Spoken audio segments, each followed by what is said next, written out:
Bom, a gente vai continuar aqui com a exegese de Judas 1. A gente já viu quem é esse Judas, tá? É Judas, um parente de Jesus, que é a mesma pessoa de Judas apóstolo. O texto continua, né? Judas, Jesus Cristo doulos, Judas, escravo de Jesus Cristo. Dizer-se escravo de Deus ou de Jesus é uma forma comum de iniciar as cartas ali no Novo Testamento. Tá? Você vai ver isso em Romanos 1, Paulo inicia assim, tá? Tiago 1 também, 2 Pedro, se iniciam dizendo escravos de Jesus. E isso acontece no Antigo Testamento também. Então, por exemplo, Deuteronômio 34, 5, quando Moisés morre, é dito, tá? Bom, assim, Moisés, o escravo do Senhor, morreu ali na terra de Moabe, conforme a palavra do Senhor. Tá? E aqui a gente vai ter que abrir um longo parêntese.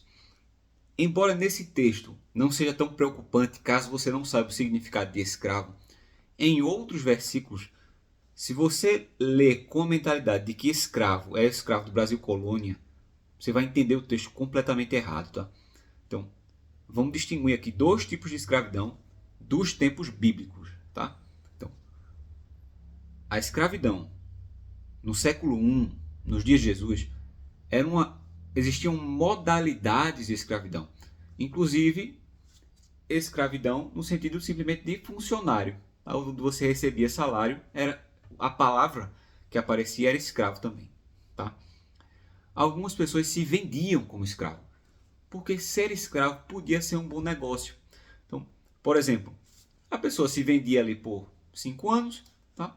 Ela ia ter comida, roupa, um lugar para dormir, aprenderia uma profissão, tá?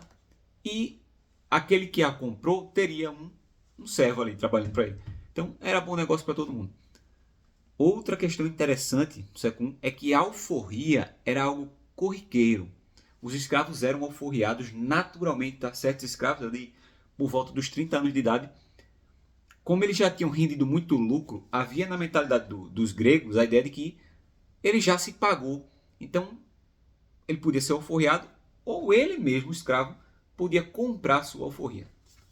Agora, quando a gente vai para o Antigo Testamento, a escravidão entre os judeus, eu tenho certeza que você já ouviu alguém dizer algo do tipo: Ah, a Bíblia permite a escravidão, que absurdo.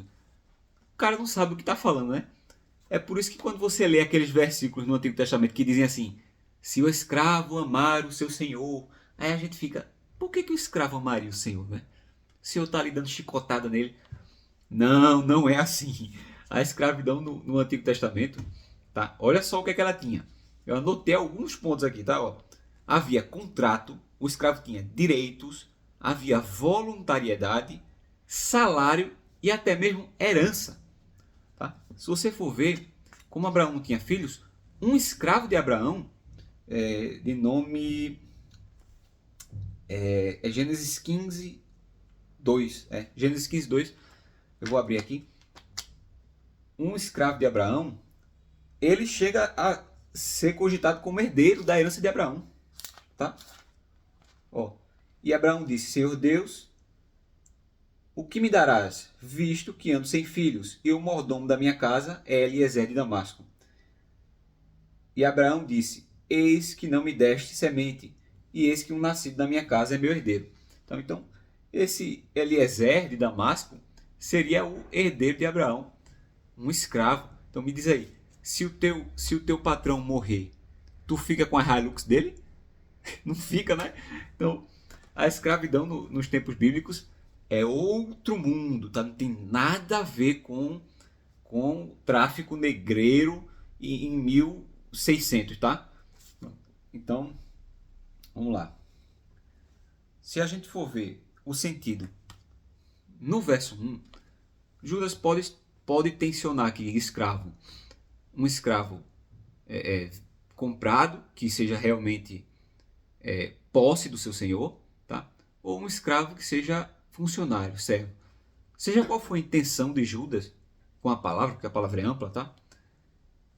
Se aplica perfeitamente. Então, por exemplo, se Judas quis dizer escravo no sentido de assalariado,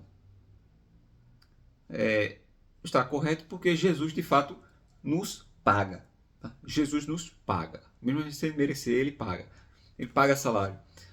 E se é escravo no sentido de posse do seu patrão, também está correto porque Jesus não tem a obrigação nenhuma de nos pagar nada. Tá? A gente vai continuar com irmão de Tiago. Adelfós de Jacobo. Né? Este irmão de Tiago, tudo aquilo que foi dito sobre Judas, a gente vai dizer agora sobre quem é esse Tiago.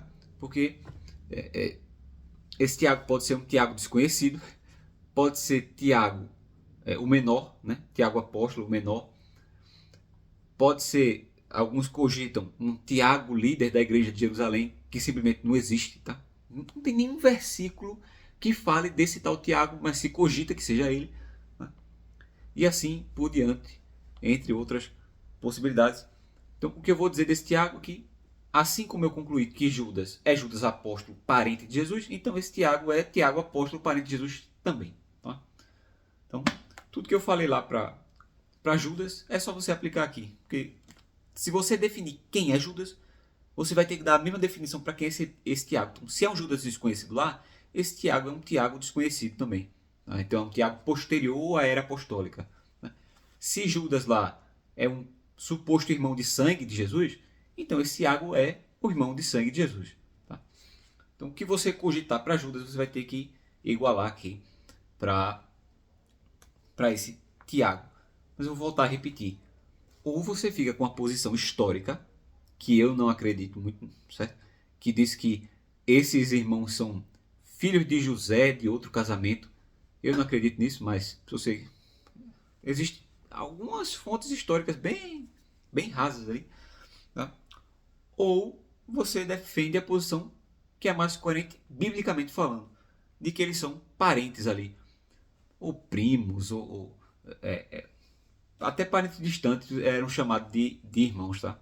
Então, a gente sabe que eles não são irmãos de sangue de Jesus, porque o mesmo texto, uma hora o texto diz que são irmãos de Jesus, outra hora diz que são filhos da irmã de Maria, ou seja, provavelmente primos.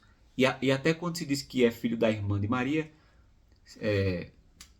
lá a gente vai ver que essa irmã de Maria provavelmente é prima também. Então, é uma grande família, né? E eu não vou dar muita atenção a isso, já disse, porque isso é um assunto bem especial para ser tratado só sobre ele, só sobre a identidade dos irmãos de Jesus.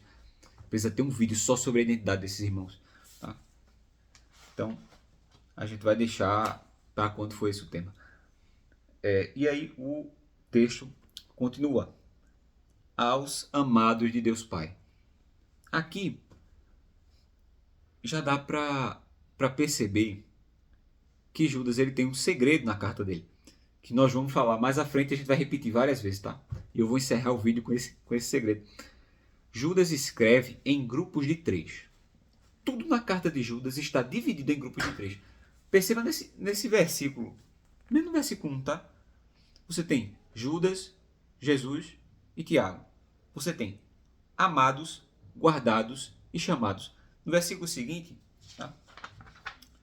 Você tem misericórdia, paz e amor. A carta inteira, Judas irá escrever em grupos de 3. Inteira é assim. Tá? Eu acho que eu já falei isso em outro vídeo aqui, acho que eu mencionei rapidamente. E o que é que acontece? Isso aqui vai ser para tudo. Se você não estiver ciente dessa chave interpretativa, você vai deixar muita coisa de fora. Então, Judas vai contar 3 histórias do Antigo Testamento. Ele vai citar 3 pecadores lá do Antigo Testamento. Ele vai citar 3 pecados. Ele vai citar 3 grupos de 3 admoestações. Tá? 3 grupos de 3 formas de identificar os falsos mestres. E agora que você sabe, quando você for ler, você vai conseguir identificar esses grupos, isolá-los e aí fazer uma interpretação do texto sadia, né? Conhecendo o segredinho de Judas. E isso era importante naquela época, principalmente pelo caráter precioso que o evangelho tinha. Então o evangelho não era escrito de qualquer forma, tá? o texto do Novo Testamento está cheio de preciosidades que ficam ali escondidas. Amém? Vamos para amados, guardados e chamados do próximo vídeo.